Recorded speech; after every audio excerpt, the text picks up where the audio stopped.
টুপিসারে বিয়ের পিড়িতে বসলেন আলোচিত টিকটকার মিস চকলেট খ্যাত অপূর্বা।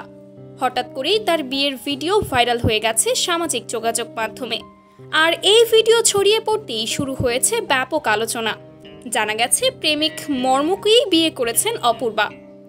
মনে আছে নিশ্চয়ই রায়হানের সঙ্গে ডাবল টাইমিংয়ের সেই কেলেঙ্কারি।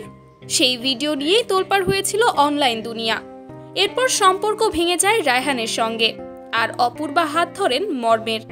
তারপর থেকেই তাদের রোম্যান্টিক ভিডিওতে ভরেছিল টিকটকের টাইমলাইন। অবশেষে সেই প্রেমের পূর্ণতা পেল বিয়ের মাধ্যমে।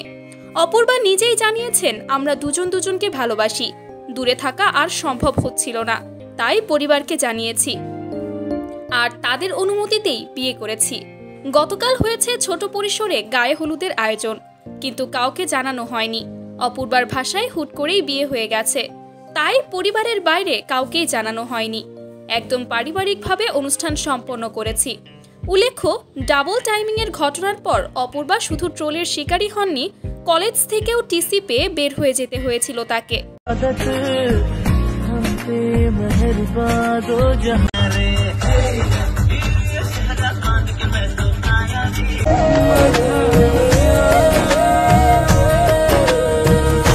কিন্তু সব বিতর্ক পেছনে ফেলে অবশেষে সেই বয়ফ্রেন্ড মর্মকেই জীবনসঙ্গী করলেন মিস চকলেট। ভিউয়ার্স, অপূর্বার এই বিয়ে নিয়ে আপনার কি মতামত কমেন্টে জানাতে ভুলবেন না কিন্তু।